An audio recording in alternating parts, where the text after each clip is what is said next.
Yeah, here we go. We're officially started. So welcome to the epic Final Fantasy Final Fantasy panel. Do you see? Epic fail already. Like, welcome to the epic Final Fantasy panel here at Lumicon 2019, guys. Welcome. Thank you. I know YouTube, everybody right now watching this on YouTube, you guys are going to get the on-demand version. For anybody who couldn't show up because you guys suck. But for everybody else out here, there's still more people. I can't get them in the frame because I got to get me here. But anyway, welcome. So, Final Fantasy, probably one of the most legendary franchises of RPGs of all time. Okay, literally one of the best in the genre. Okay, we have stuff like Dragon Quest, we have Persona, we have all this stuff, but a lot of them owe a lot to Final Fantasy, at least making the genre mainstream. Final Fantasy, again, for anybody that doesn't know the history of it, has a lot of connections to Dungeons and Dragons. I know anybody see the D&D like panel or booth or whatever over there at in the other side? Yeah, like they have like a whole room devoted to like tabletop gaming. Final Fantasy is derived from that because the Japanese love D&D. They wanted to make something along those lines. That's why you get this. You also get Dragon Quest and you get a lot of others. There's a lot of cool history with that. But anyway, over the years, we love Final Fantasy. We love the franchise. We love all the games. There's many games. Who here has played almost every Final Fantasy game? And I'm talking about including the spin-offs, good and bad. There's too many. Who here has only played a few of them? Okay. Yeah, if you get some hands, okay, that's cool. Okay. Who here has played all the like big mainstream ones? So like Final Fantasy 15, like Final Fantasy 10. There, all the hands go up now. Like, go figure, right? But anyway, yeah. So let me fix this mic without it messing up.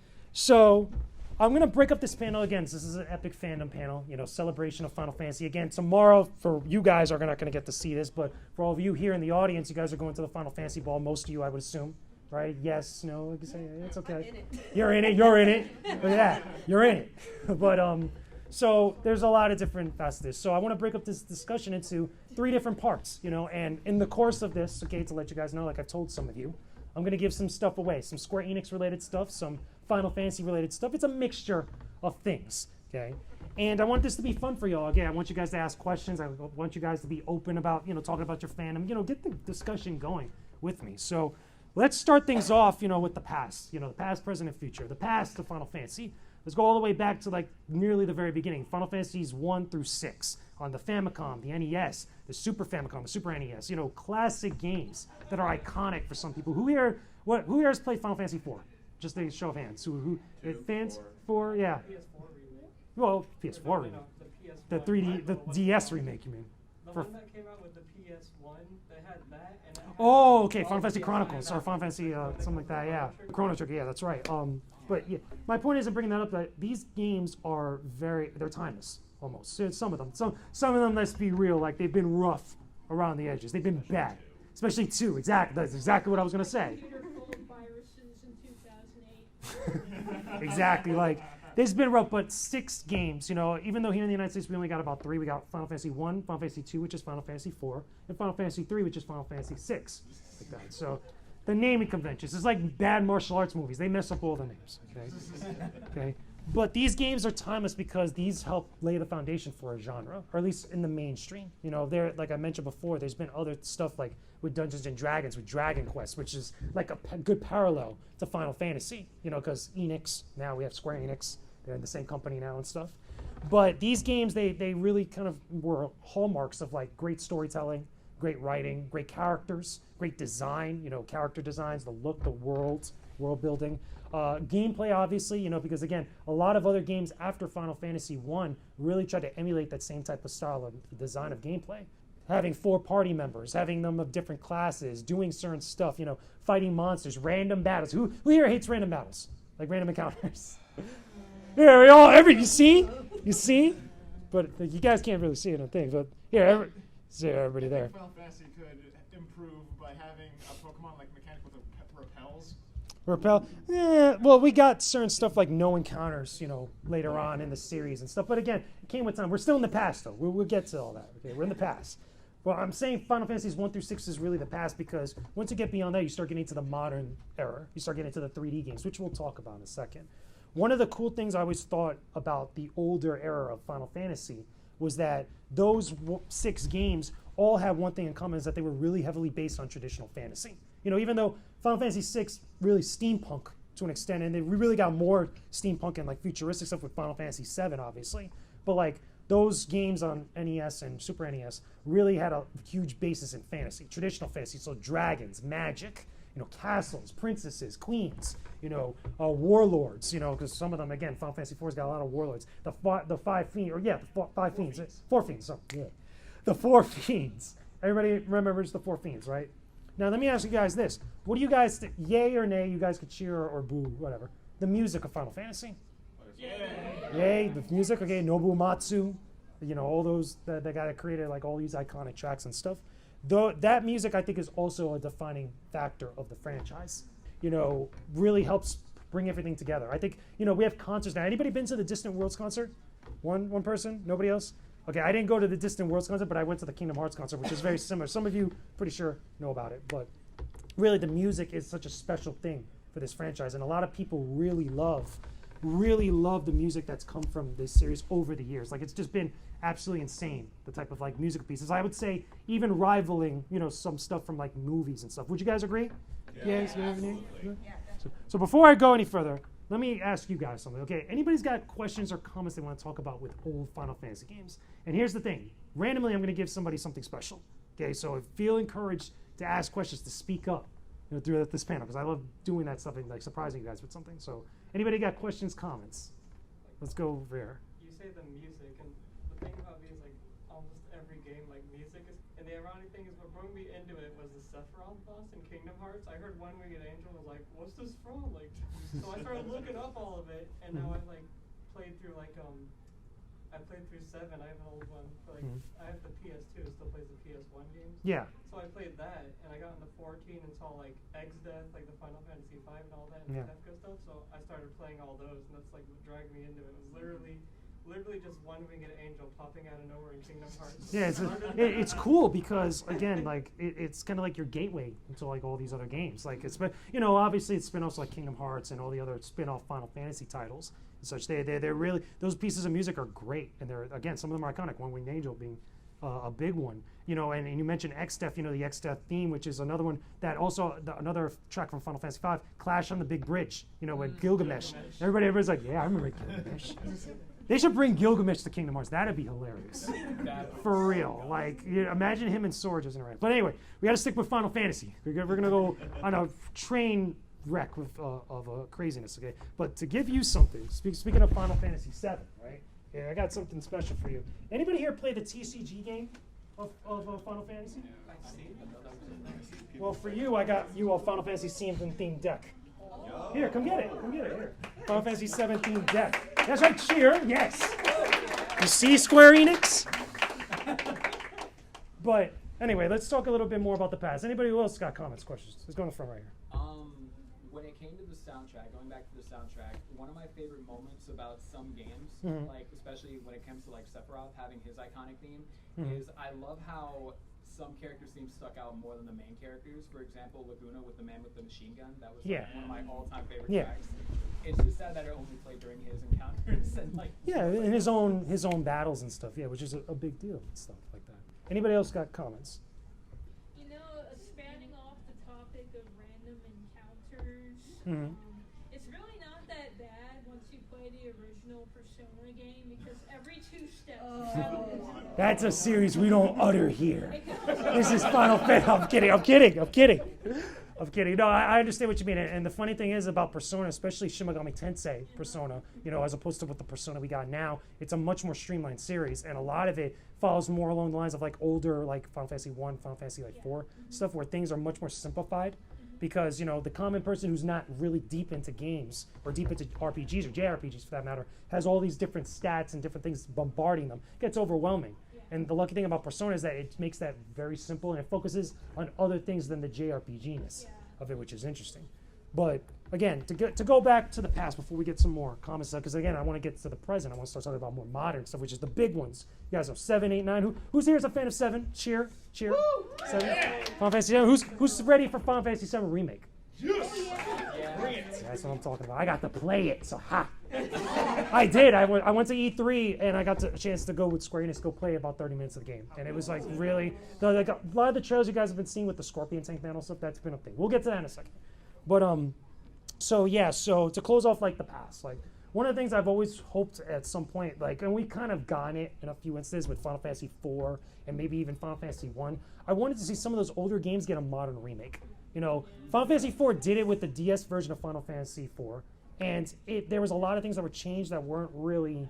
I mean, it had a new aesthetic, but like the chibi aesthetic on the DS just wasn't working. I want to see something that's a little bit much, not along the lines of Final Fantasy VII. I don't think we're ever going to get that, but like, you know, something different, like what you would get from like a Bandai Namco game and stuff. Hey, welcome. But here's the crazy thing, right?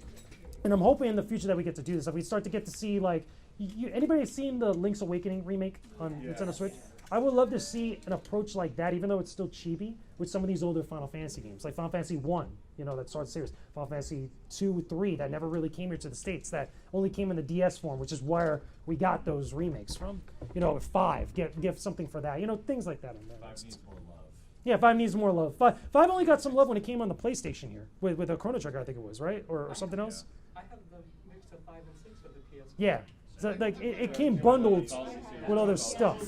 Yeah, it was. It came bundled with some other stuff eventually. Like, so it was like a, you know, it was pretty crazy and stuff. So let's talk about the present. Let's talk about Final Fantasy 789. Who's a fan of 789? Cheer for me. That's what I'm talking about. Okay, so who here? Okay, let me go through them. 7. Yes. Okay, you guys said it before. You guys are too tired. 8. Final Fantasy 8. Who's a fan of Final Fantasy 8 Remastered? Yeah, because I just did the review for it. So I love Final Fantasy VIII. I think that's one of the most beautiful love stories for a video game. You know, granted, there's cheesiness. It's very tropey and stuff. But like, you know, that dance scene between Renault and Squall. You know, that's a romantic scene. The end. Well, I don't want to spoil the end. There's that scene in the trailer in the opening movie that you guys know about with, you know, with Renault falling into Squall's arms. I think that's so romantic. Am I wrong? Yeah, no. It's cute. Cute. And then we have Final Fantasy IX. Final Fantasy IX, yes. The cool thing about Final Fantasy IX is that it's a much more traditional take on modern Final Fantasy. It harkens back to the first 6 games, and it borrows a lot of elements, like going back to traditional fantasy, going back to elements where it wasn't such like moody characters. Like everybody was not trying to be Cloud, if that makes any sense. Yeah. It's like at some point, I don't know what it was with Square Enix. Everybody was trying to be Cloud. Like we had Cloud, we had Squall, then we had Lightning. It was like a hybrid of the two. It's like they cloned them or something. I don't know. But Final Fantasy IX was one of those games that really kind of, you know, went back to like its roots a little bit, and tried to give something back to fans that I felt like was a little bit more in the vein of what we got in years past.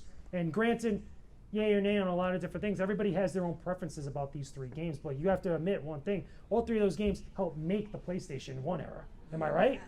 You know, as far as role-playing games, as far as JRPGs, you know, the PlayStation 1, again, because I had to read about this stuff, you know, it was populated by a lot of games that were really kind of pushing 3D models. You know, that was the thing. This was the 3D era of gaming. We had the PlayStation 1, we had the Sega Saturn, we had the Nintendo 64. And while Nintendo was trying to make colorful characters with Mario and stuff, the PlayStation was trying to make realistic stories and realistic characters and fantasy worlds and stuff. And Final Fantasy, at least for that era, wasn't really trying to do so like realistic gritty. So we weren't playing like Legacy of Kain, Soul Reaver, or Blood Omen of Nightmare Creatures, or like Metal Gear Solid, which are great games, but like it wasn't like trying to be hyper realistic. Am I right? Like it was still that fantastic element that we all love about it. And more importantly, it's still the presentation about everything else related outside of just a few elements and stuff. So I want to get some of your guys' comments about these 3 games. Okay, let me see some question comments. Like, okay, all right. Yeah, you. What I love about Final Fantasy IX, I still haven't beat it yet, but I've grown so attached to the character Vivi. Vivi. Word up for Vivi? Yeah. Word up for Vivi? Yeah, that's what I'm talking about. Okay. So realistic, and I relate to him very heavily. He's one of my favorite characters. Yeah. Why though? Like, is there something like specific that you really dig with Vivi? Besides him being little cool, little black man. Like, What I like about Vivi is that he's still trying to find a place in the world, and he's still seeing all like the other mages. Yeah. Oh, they're like, oh, am I gonna be like them? Am I gonna be like working all the time, or am I different? He's still trying to find where he's supposed to be. Kind of like me. Like I'm still trying to find. Yeah, there's a cool little things you can relate to all these characters. So speaking of Final Fantasy IX, I got something for you for Final Fantasy IX. It's another deck themed, but it's got, you know, our boy Zidane on it, like that, if you want it. So again, don't worry, not all these are gonna be cards. I had that once on one of my panels. I did that. Thank you so You're much. welcome. Thank you for coming. Okay. Everybody give it some claps for all these fans that are coming here. We hopefully get some more tonight, but we got some people here. Okay, so Any other comments about Final Fantasy 7, 8, and 9? You. Okay, so this is kind of a fun story. 8 was my first Final Fantasy that I ever played. Really? Really, it was. And That's it's the because of, first like, time. That's the first time I've heard someone say that Yeah. FF8 was their first. Well, it's partly because I asked for it for Christmas when I was in like 6th grade or something, and my mom got me. Well, I asked for 7, and she got me 8 instead. So she had no idea. But it was so just a fun story because I was in like 6th grade. I think I was like 11 or 12, and I played through almost the entire game without ever changing my weapon because I didn't know I could. And so That when it must got have to been the end and very when it did it, difficult. I was like, why is Very, this so very hard? difficult. So coming back as an adult and replaying, I'm like, oh, that's why. It was That's so how you do it. hard. That is so much easier. Yes. It's not going to take me a year to get through disc 1. Like, but yeah, so I can relate to that a little bit. I mean, it has a special place in my heart. For 'cause it was my me, first Final Fantasy VIII wasn't my first. Believe it or not, we'll get to it now. Final Fantasy X was my first real Final Fantasy that I sat and played through, which we'll talk about in a That is bit. my favorite. But let me ask you guys this: there's the ongoing debate about 7, 8, and 9 is that usually it comes down to like either 9's the best, 7's the best, 8's just kind of there. Like, you notice that even with Square Enix sometimes, with how long it took them to do Final Fantasy VIII Remaster, 8 was just kind of there. It's like, why is 8 not coming to the Nintendo Switch? Or 8 not coming to like all these other platforms? Like, you guys remember that? That was a thing for like the longest time. But I always thought that it was mainly because that 8 had the unfortunate duty of trying to follow up Final Fantasy VII. Because Final Fantasy VII was revolutionary in the way that it presented JRPGs. Am I wrong? Am I right?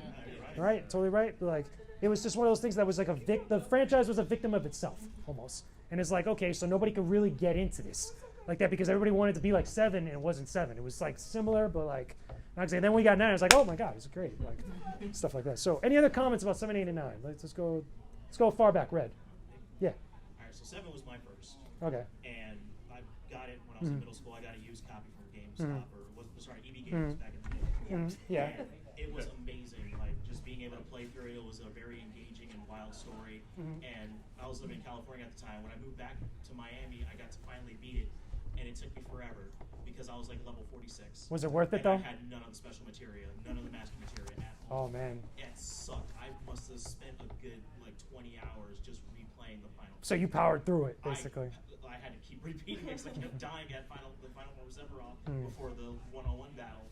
So that was wild, but it was such a great game. The music was engaging, and even nowadays, like being able to like replay because it came back to the Switch. I'm like, all right, now I got another platform to have 7 on because I have. There you go.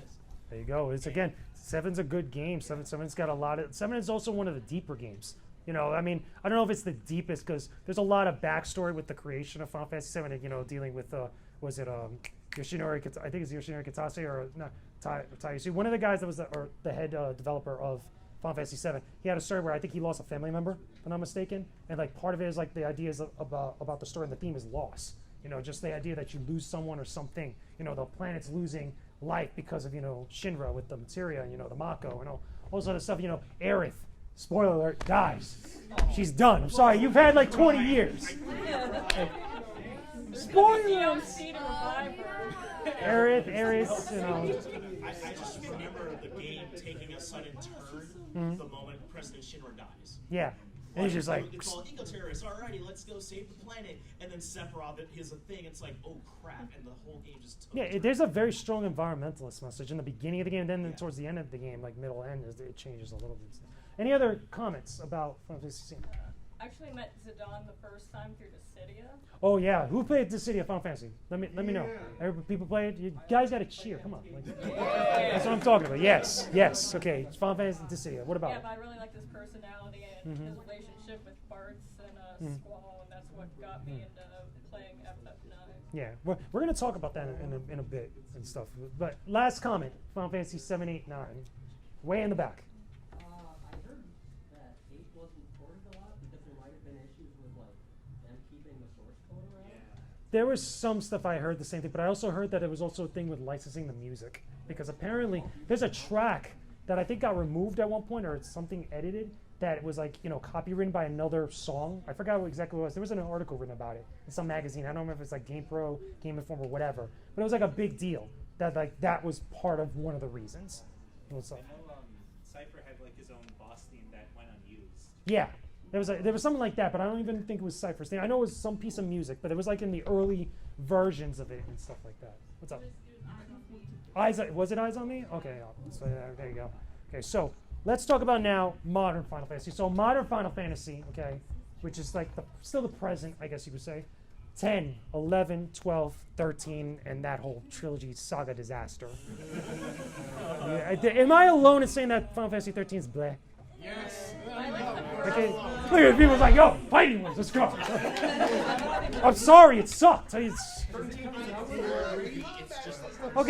Oh, let me control before we lose our minds. Okay, this is an epic Final Fantasy panel, but still, we gotta get some control. So, modern Final Fantasy. Okay, so modern Final Fantasy now these days, the 10 on upwards to like the 10 to 13 at this point. Okay. 10 was the first one that had voice acting. As far as I know, I'm pretty sure that's accurate saying that. 10 was the first. It was also my very first Final Fantasy game that I played in full.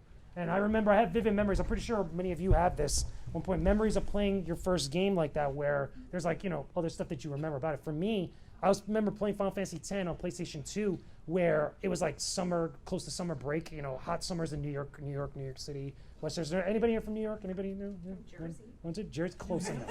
Close enough. Still new. But the thing is that I remember on those hot days, when I was still coming back home from school, having the air conditioned full blast on me, sitting in front of my TV and playing Final Fantasy X on PlayStation 2. That's how I played through that game and fell in love with it, fell in love with the series, and just like spawned off from there. It was one of those things where, it opened up my ability to see like other games that were besides like action games or fighting games or anything of the sort like that. What's up? I accidentally did things weirdly when I played 10. Weirdly? That sounds very suspect. So, I accidentally got Anima. Okay. Anima, how'd you actually get it? With all the puzzles, I don't know how. Oh, because you have to go through all the trials. Yeah, you have to get all the treasures. The secret treasures, and then go back. Mm. Because I was like, I loved exploring in that game. Mm. Like I was young, so I loved looking through every single corner. I don't know how I got the one from Bahamut because that one's a fucking crazy treasure. Yeah, it's insane. But I remember going back, doing all of that, and then like after I beat 10, I went back and played 7, and like all the secret bosses were easy because a lot of the interactions they like repeated. Yeah. Like a lot of the ways to beat like Emerald and Ruby like were things you learned also in 10. So like doing it in retrospect was like really weird. Hey, at least it's good something with you to go back to that game, but still. Anybody here played 10-2 remastered? Cheer, people. It's okay. I love 10 remastered's music. I love the music of Final Fantasy X. I resonate with it. That's, again, why I keep going back to it. But the remixes, a lot of people don't like the remix. I don't understand that. Like, to me, I felt that the remixes were pretty good. The battle theme. Everybody remember the battle theme, right? Oh, yeah. Battle theme. But the remaster of it sounds like it's more like oomph to it. It's like, yes, like we're going to a random battle you don't want to do, but yes, it sounds good. Like, it's really cool. But let me put it this way. 10, now, one thing I will say, 10-2. I'm not a huge fan of 10-2. I felt like there was a lot of stuff lost in translation going to the sequel because they had something going with 10, and then they kind of tried to change it to something different, I guess, to appeal to a different demographic. I don't even think it was just the fact that it was 3 ladies, Pain, Yuna, and Riku. I think it was more that they were trying to go for a different type of vibe, like a J-pop, K-pop vibe, a little bit, that I just don't think really people were expecting something different. Am I wrong in this for everybody or no? They like didn't do an interview. They wanted to revolutionize how they did the games because they felt like they were being too one-dimensional. Yeah. So like that entire game was an effort to like push towards more real time. Mm-hmm. And then when they moved on beyond that, they realized that like the reception of it wasn't great because everyone expected. It was like Charlie's Angels Final Fantasy. Yeah, you have to. That's really what it was when you think about it. Well, in a game, you have to manage expectations. If people are expecting a certain play style, a certain feel, and you suddenly change it, they're going to be upset. Well, yeah, of course. The familiarity. Definitely. And again, it was just one of those weird times. Now, moving on from Final Fantasy X, even though I love that game and stuff. One last comment? Yeah. One thing that got me was after playing the classic Final Fantasy X on PS2 and having the ability to go back and forth through the maps, like when you get the airship. Yeah. I've never dope theme though for the airship. Oh yeah, I've never heard of the whole Dark Aeon concept. So when I went back to the save so I could get the second overdrive, I encountered Dark Valifor and I was like mind blown. I had that was from the international version, I think it was, because that's also in the remaster. It's all the extra content comes into because the original version didn't have that. Yeah, that was when I actually had to look up and go like, why is this a thing? And then that was when I found out that the remastered one was based on it was the like the finalized it was HD the remix. version, and I went, well, I'm screwed. So speaking of which, here's a random loot drop for you. For us, it's a little anime figurine, nothing Final Fantasy related, but it's just random. Random encounter. So let's talk about the MMOs. Okay, so who here is a fan of Final Fantasy 11? Or was a fan? Cheer, guys. Yes. Final Fantasy 14. Yes. Huh? So I'm gonna be honest with you guys. Okay, and I've told this to a couple of people. Originally, I wasn't really a big fan of the MMO Final Fantasies because I always felt like they were getting into way other territory that was like World of Warcraft, that was like RuneScape, that was like all these other stuff that like had nothing to do with what I felt was like Final Fantasy.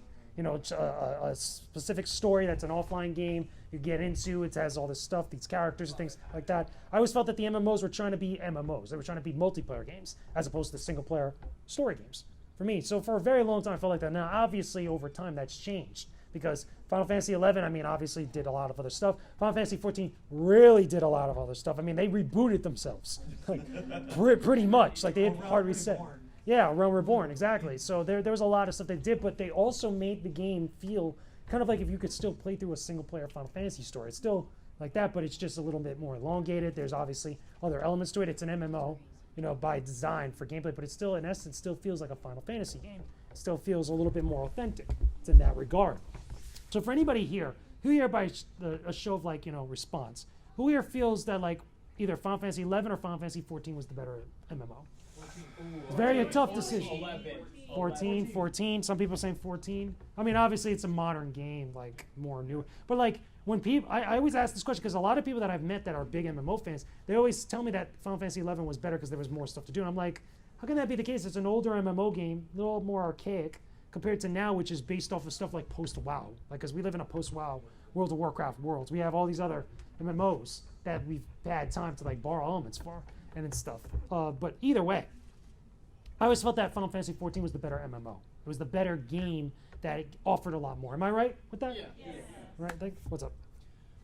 I played 11 a long time ago. I never got far in it, but the music in 11 was so pretty to me that it is the reason why I tried to go and see the Distant Worlds concert. Yeah. Actually. And I had to wait 10 whole years, and by then 14 had come out. And when I finally did get to go and hear that, it was amazing. Nobuo Uematsu was there. The music made people in the audience just cry.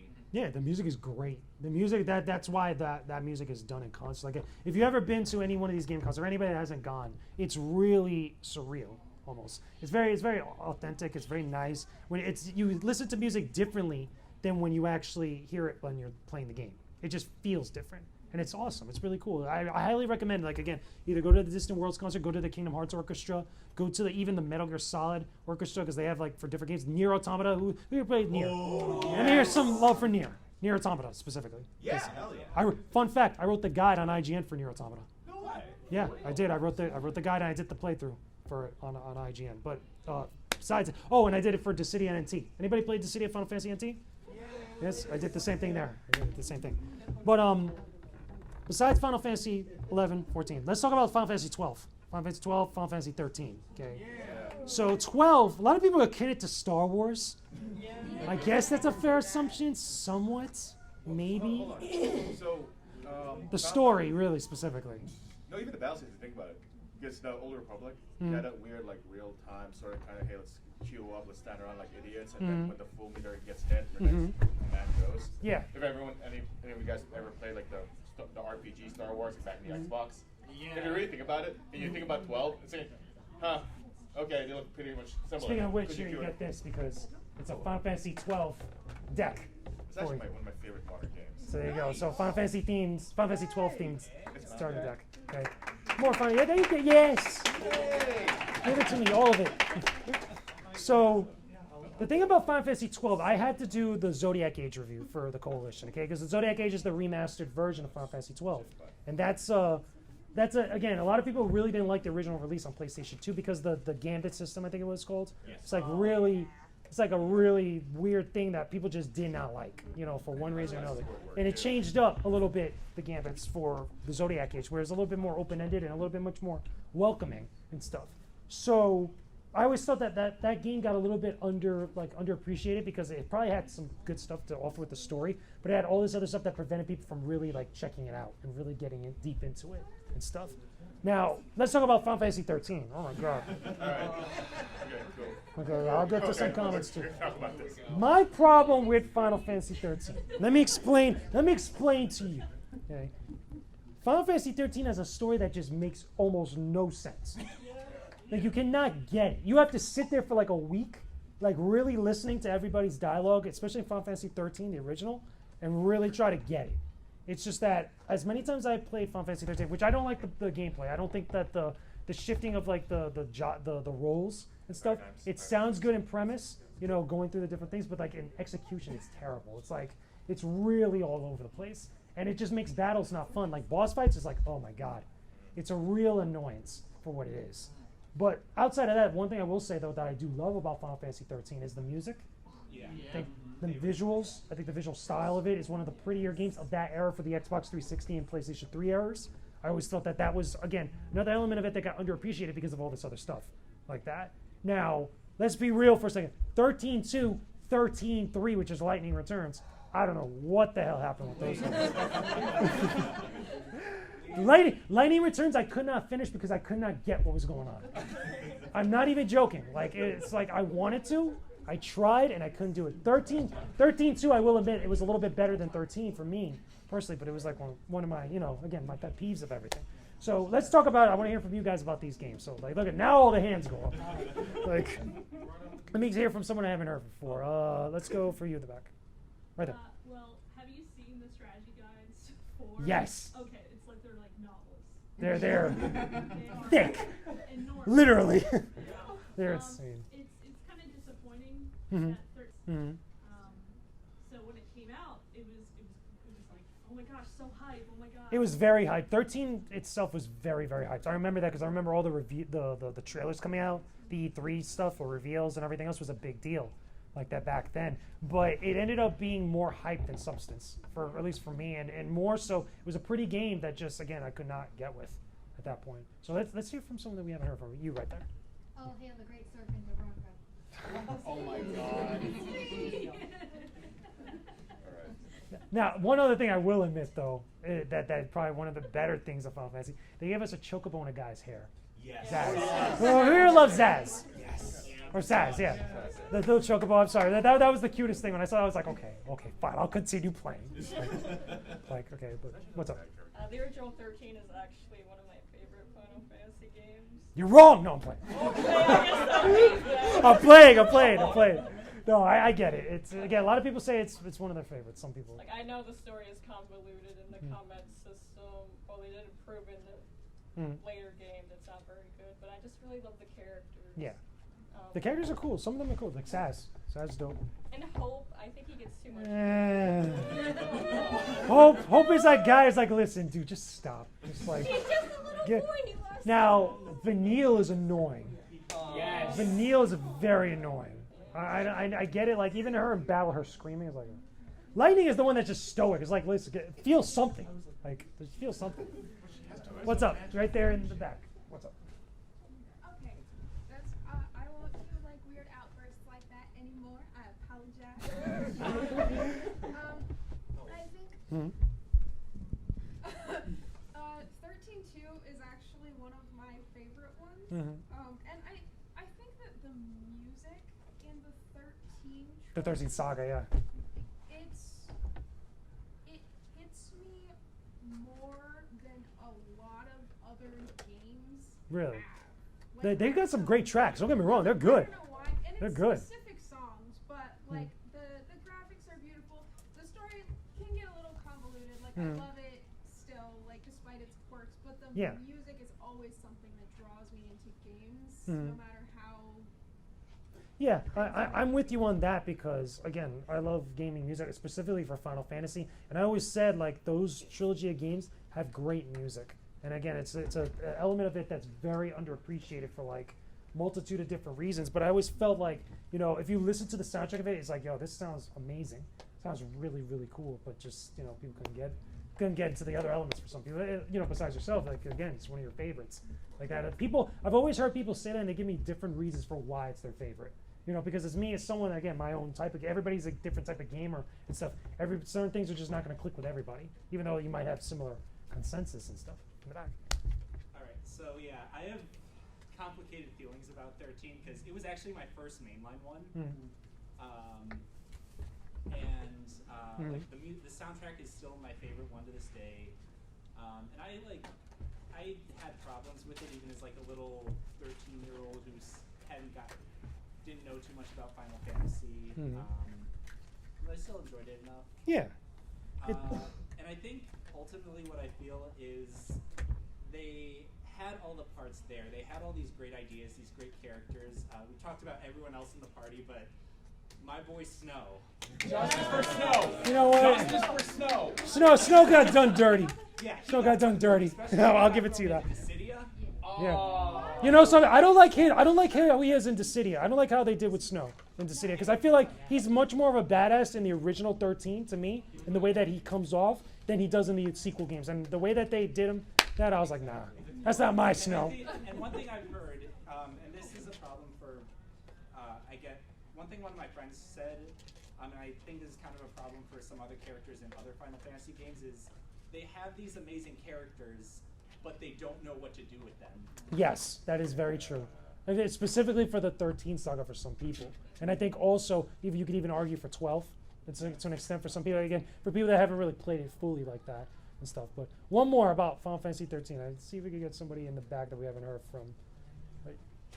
Yes, Miss Late to my panel. Excuse me, I have to take care of business, okay? Not go number 1 or 2, but different business. Sure. But anyway, one more about Final Fantasy 13. I want to hear from someone that we haven't heard from. You, what's up? I think that the premise of Final Fantasy 13 is really cool, but it doesn't lend itself very well to like an adventure fantasy. Like these big eldritch crystal living abominations come down from the sky and give mankind these new powers, this new knowledge. Yeah. Like there's a lot of potential there for a cool story, or maybe even a horror story. But I don't think it lends well with Final Fantasy, especially when, you know, Barthandelus comes out and be like, "Ha-ha, I am the Fal'Cie." And he looks weird. For the record, Fal'Cie and Lassie, stupidest names ever. Stupidest names. Like, get the garbage out of here. Speaking of which, here's a Final Fantasy 13-2 deck for you. Guys, was it Sarah? Okay.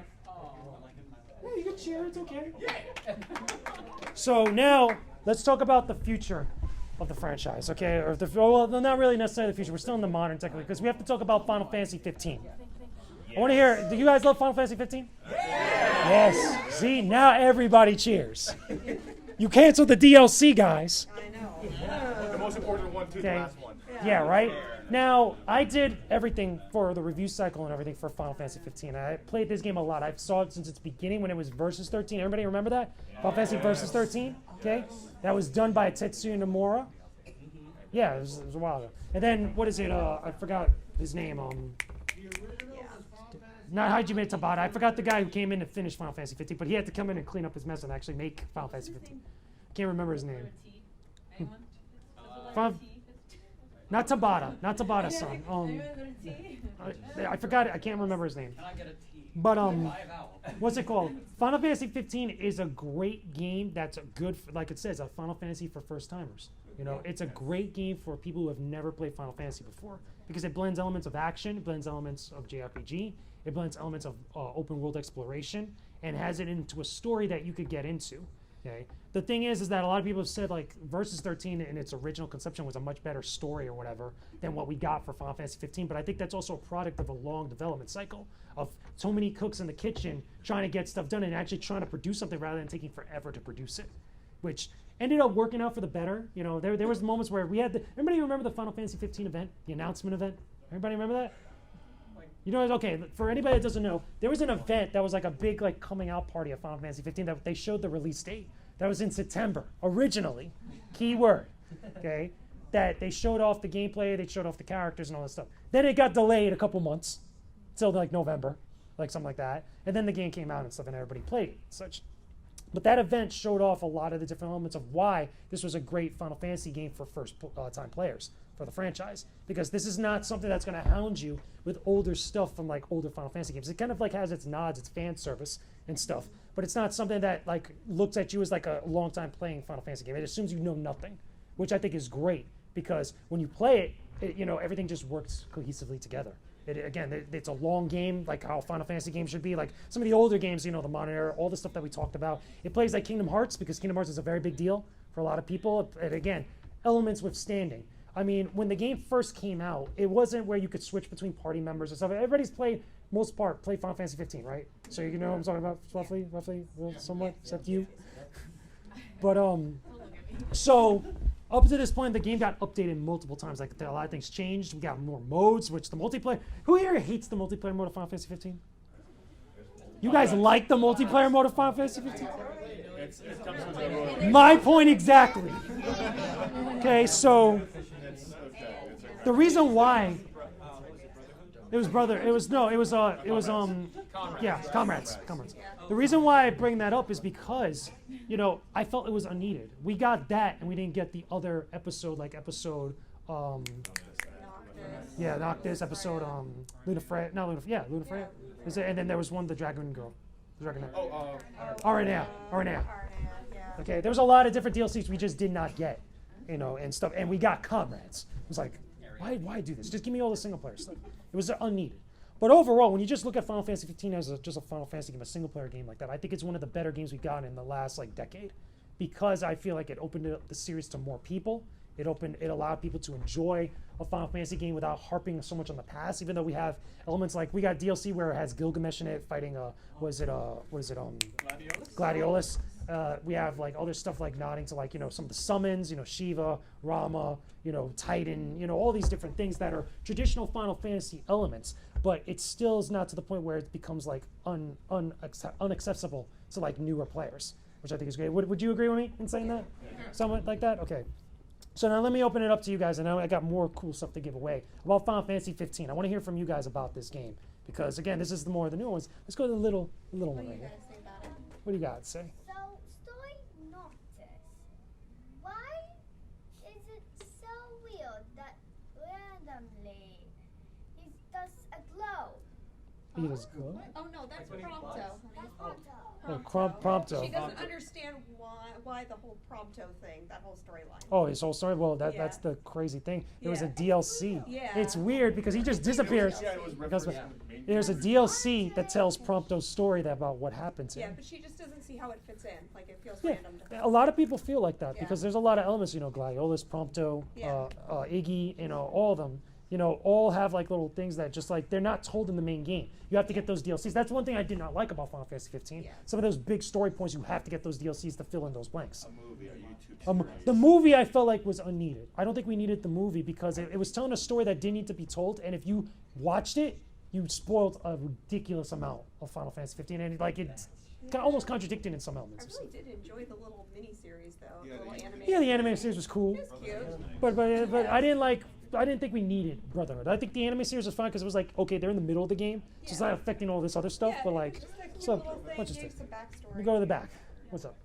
So I think one of my biggest issues, like I have little tiny issues. I Mhm. do actually think that it was a great game for people, you know, like who are just coming in. It's Yeah. like pretty, you know, like simple to follow.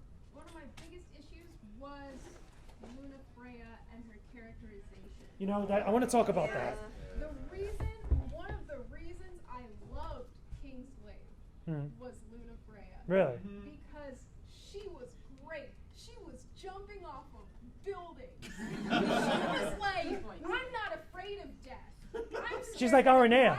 Aranea is the same way. Then like everything's gonna get just like hecked up. It's funny you say that because But then in the game she was like, That's the thing. It's funny you say that because a lot of people criticize Final Fantasy 15 about this. Now, the only thing that I see is like a legit like counterpoint to that is that this is Noctis' story, and it's from his perspective, and it's telling about the stuff that he's going through. Even though I still feel like Luna Freya should have gotten a little bit more, and she apparently was supposed to get more besides her DLC. I'm not talking about her DLC. I mean the main game. She was supposed to have a much more bigger part and have other stuff based on what was Final Fantasy Versus 13 originally.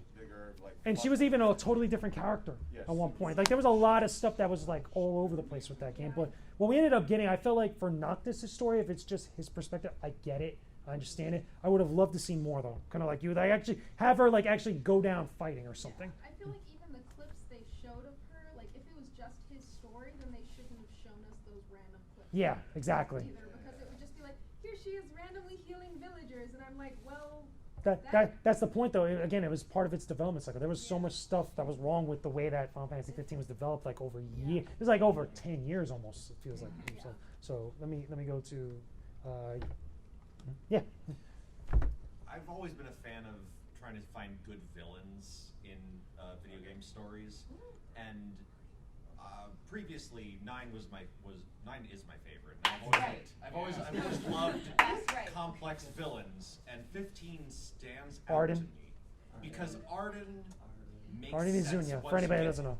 Once you get his background, it makes more sense about why he was doing all the stuff that he did. He's a tragic character. If you watch Kingsglaive, though, it spoils it for you, which is like horrible.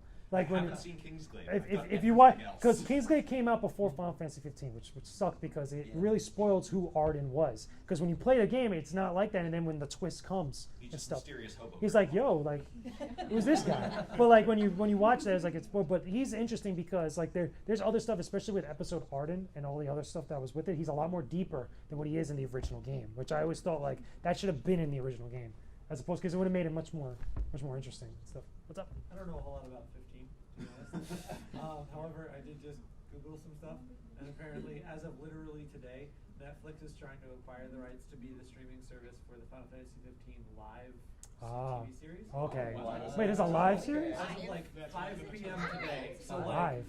We're kind of like on the ball about that one. That's random. No, apparently, literally. Sony and a couple other studios have already been like in the works for it, but Netflix approached them and is now trying to get the rights to that.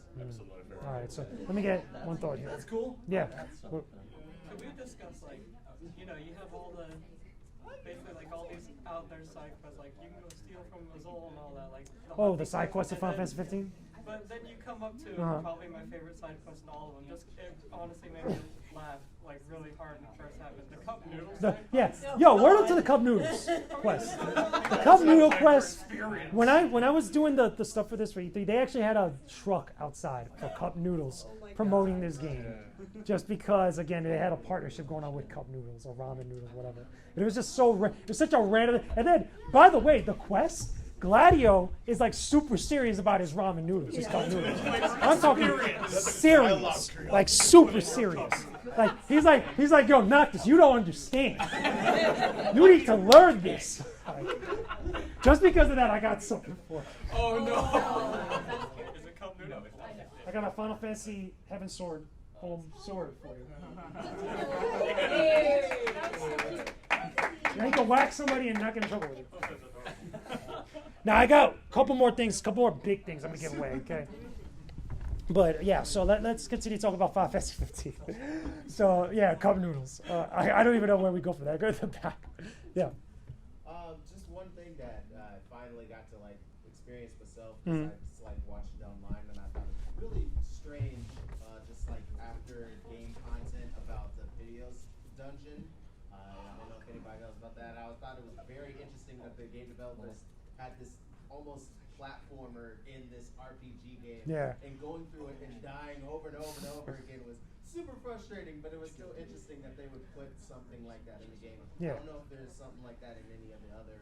No, not in the other Final that I could think of. I mean, there's other side quests that are like really offshoots and stuff. Sometimes they involve battles, sometimes they involve exploration, finding different stuff, some fetch quests, things like that, but nothing along that lines. I think that was probably one of the more frustrating aspects of the game, because it's so out of left field almost. One thing I will say though, I love the the extra quest that you get to get all the glaives, for Noctis. I think that's cool. And also the Animantoids. Who here defeated the Animantoids? Want to hear who is ballsy enough to do this? 1, 2, 3. Okay, because I that took me a minute. It's just to grind to get to level 99. To everybody get level 99. By the way, did anybody go defeat a bunch of enemies, then try to go back to that Italian village just so you get the 3 times experience? Yes. To get all the experience constantly and stuff. Because I used to do that all the time just to grind to get to level 99. That's how you get to beat the Animantoids and stuff. What's up?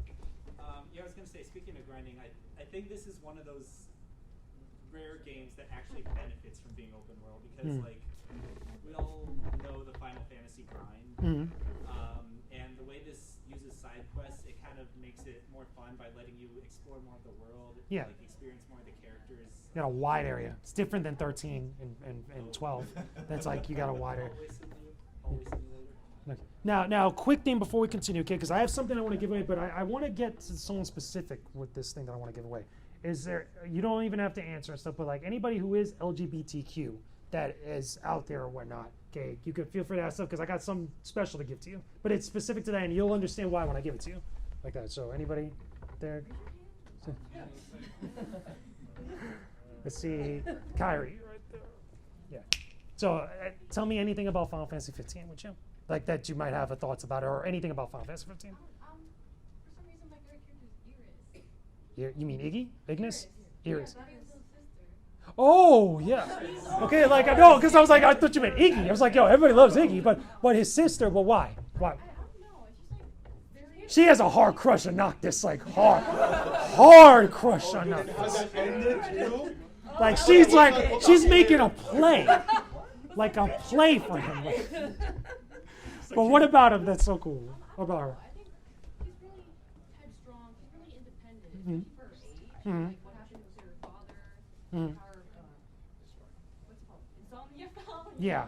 She's still, keeps her head up. Yeah, I really like that. I think he's really cute. Yeah, you think it's one of the better aspects of those extra side stories of 15. So okay, I can roll. So here's the thing I'll give to you. The reason why I say that. Okay. So do you have an Xbox? Oh, damn, okay, I can't give this to you then. Who here has an Xbox? I should have said that. I should have said that before. Who here is LGBTQ and has an Xbox? Okay. I'll give it to you. Okay, so yeah, tell me one thing about Final Fantasy 15. The thing about the Pitios dungeon, actually, I looked into this because my friend threw me into the deep end without explaining anything.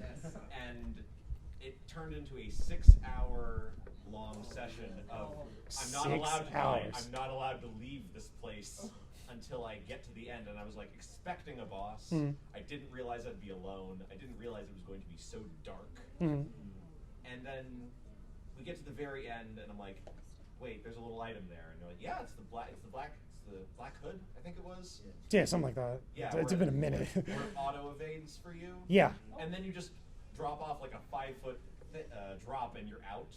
And we learned eventually that this was some external developer who came in and they were like, hey, could you do something interesting and unique for 15? And he was like, oh, I've got something for you. And he did that. It wasn't designed to be a platformer, but he introduced a hell platformer level. It's weird. Okay, so here's the thing I wanted to give you, okay, since you have an Xbox. Now, this isn't Final Fantasy themed, but it is Square Enix related, okay? You ever heard of a game called Life is Strange? Yes. This is Life is Strange Before the Storm. Now here, come get this. This is one thing. Okay. Oh my God, thank you So but I'm not done yet. Okay. I got a little something extra for you. Okay. So I had a thing that they sent me something for Life is Strange to give you this. Oh, whoops! The little thing. What that is the main characters and the figure. So almost done. Almost done. Okay. Yeah, we're almost done. So I got one more thing to give away besides it, but there you go. Like that it's like that. So because gaming's for everybody. So. So now let's do a real quick thing because we're almost out of time. In a couple minutes. Let's talk about the future of Final Fantasy. What do I want to see and what do you guys want to see? So for me, I want to see the future of Final Fantasy. I want to go in a similar direction to 15, but I want to also go a little bit more crazier with the fantasy elements of it. I want to see traditional Final Fantasy stuff in the same vein that we got in Dissidia with some of those older characters, done in the same type of reverence that we got with 15. The music, the presentation, the story, stuff. I want it to feel old school, but still be presented in a new school type of way for me. Because I think that Final Fantasy 15 did a lot for getting people into the series for one reason or another. And we need to have more of that because that way our series can grow. So more people could play it, more people could enjoy it, more people could be part of the fandom like that. Even if with the bad games and stuff, because again, everybody could formulate their own opinions about that stuff. The point is that more people are checking out a franchise that we all love and that we consider legendary amongst the gaming genres, for RPGs specifically. I would love to see something like that. I would also love to see remakes of certain games that, like I mentioned earlier, some of the older ones like Final Fantasy IV, even something like Final Fantasy VI because people love 6. I would love, now that we're getting Final Fantasy VII remake, I think it'd be really dope if they did the same type of treatment years from now for 8 and 9. Because I would love to see Final Fantasy VIII remade in that same way. And then obviously 9 to get the same type of treatment. But Final Fantasy VIII more importantly. They are thinking about it. They're looking at If Final Fantasy VII does good, Final Fantasy VII remake does good, hell, yeah. It'd be great. It'd be really cool. It'd be awesome. What are you gonna kill me for? It's like, oh, we're remaking 9. Like, that's a good thing?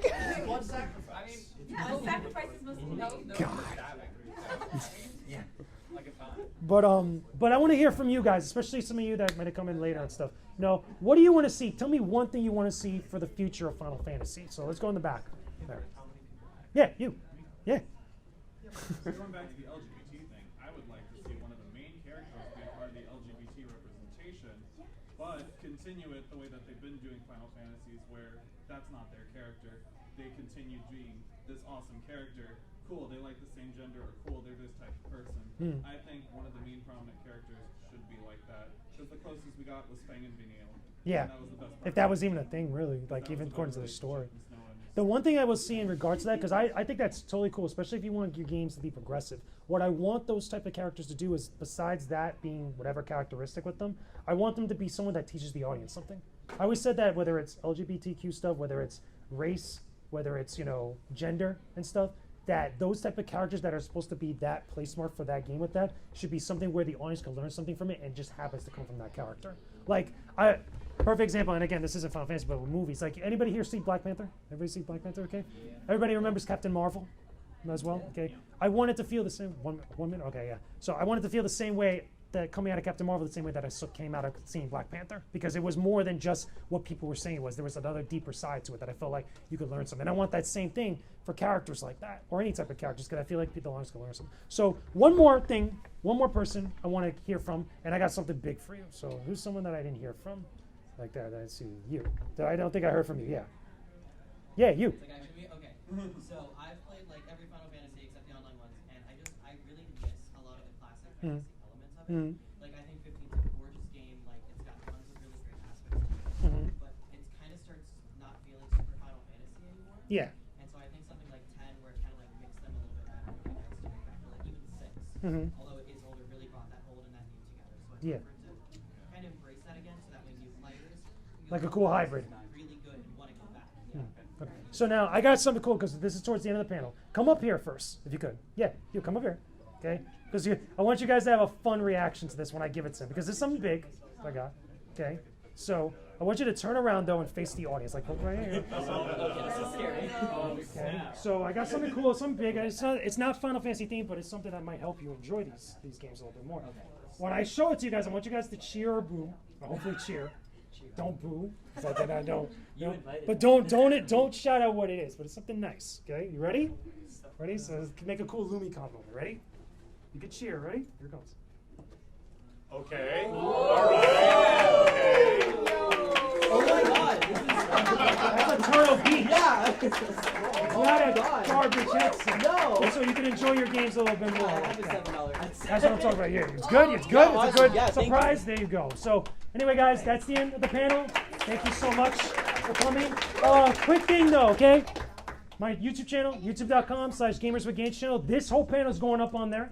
1, 2. Anybody going to the Final Fantasy Ball tomorrow? Yeah. I will see you guys all there. Follow me on Twitter @JakeJamesLugo. Follow me on Instagram @GamersWithGains. I'm going to be putting up stuff the entire weekend, especially from the ball, for all of you guys that are all FF fans. So thank you so much for coming. I appreciate y'all.